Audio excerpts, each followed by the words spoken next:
Viewers, the other fault line that we are telling now is the one that is in the Indo-Pacific region, where China is flexing its muscles, where it deployed 3-ship flotilla to circumnavigate Australia earlier this year.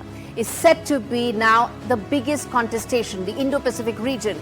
China's show of force has been followed by the biggest multinational war game in Australia, Talisman Sabre 2025. There have been 35,000 troops, 19 countries, which for the first time included Papua New Guinea, a country that is at the epicenter of the Australia-China conflict of influence in the South China Sea. The exercise is the clearest signal yet that Indo-Pacific security will require the Trump administration to remain fully invested. In fact, it's no longer theoretical. It's live on the ground and in motion. Our next report takes you deep inside the world's largest coordinated military drill below the equator and lays down what it really means for the region's balance of power. Let's play that out. Countries come because they want to both be experts with themselves, but like Australia, we recognise we're stronger when we're operating with partners. This is why we have 19 countries here partnering to make sure they're as capable with each other as they can be. That was the Australian military chief talking about why this entire exercise is so important. And this report will tell you more about the drill, the significance of this, and why this will be important if the Indo-Pacific tensions escalate from here on.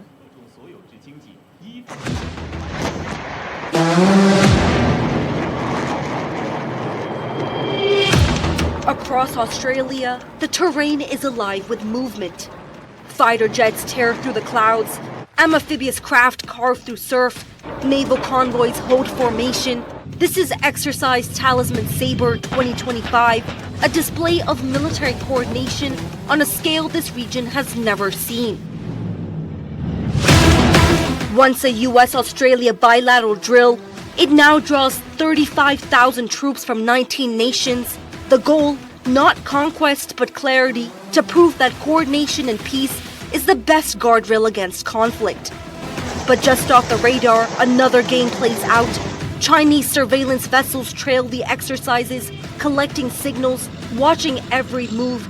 No warnings, no dialogue, just a studied silence, strategic, precise, and unmistakable. Meanwhile, tensions spill into other waters. Germany accuses a Chinese warship of firing a laser at its reconnaissance aircraft during a Red Sea mission. The plane returned to base, but diplomacy didn't. Beijing denies the claim. Berlin calls it reckless. Brussels agrees. It's a pattern forming. Back in the Indo-Pacific, the strategic chessboard keeps shifting. India steps forward. The UK deploys its carrier strike group. Their declarations. Oceania is no longer a military backwater. It's now a focal point of global deterrence. So this report told you what is really happening as far as this exercise is concerned. And now I'm going to tell you why is it that Indo-Pacific is going to be extremely important going forward. Let's put that out, viewers, for you to better understand that Indo-Pacific is the area where China's footprint is deepening. For long, China has been wanting to have a large play in this region, and those ambitions have led to very aggressive outward aggression tactics that have impacted not just Taiwan, but across the board. Belt and Road initiatives are around the world, but most significant in the South China region.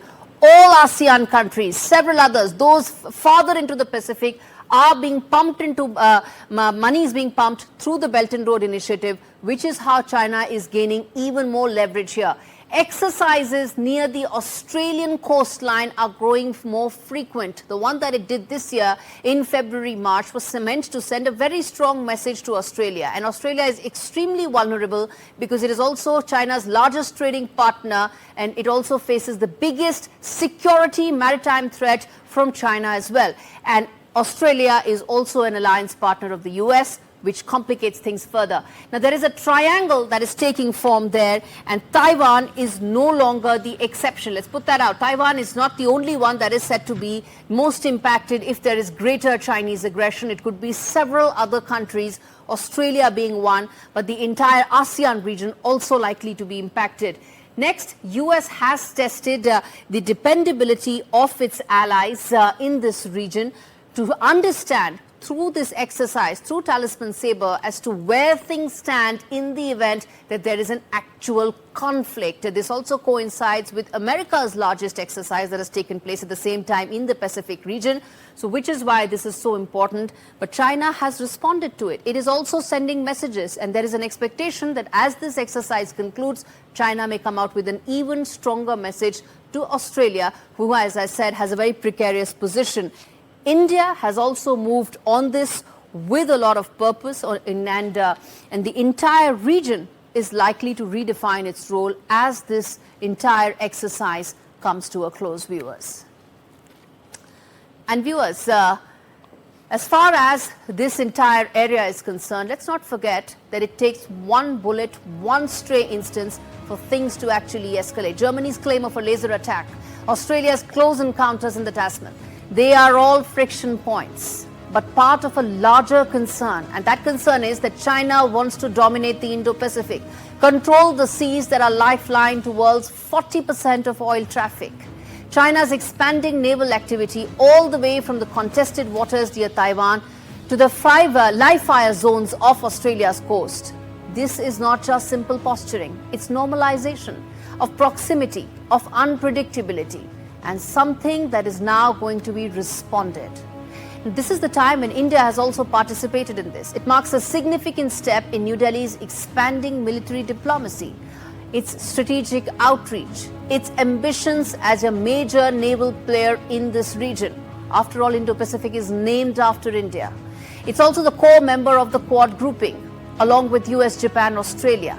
And India's presence underscores its commitment in terms of ensuring that there is a rules-based order in the Indo-Pacific, something that is likely to be a key focus area going forward, because as things stand, China isn't going to back down. Remains to be seen the learnings from Talisman Sabre, how the world is going to use, how these 19 countries are going to use against China going forward.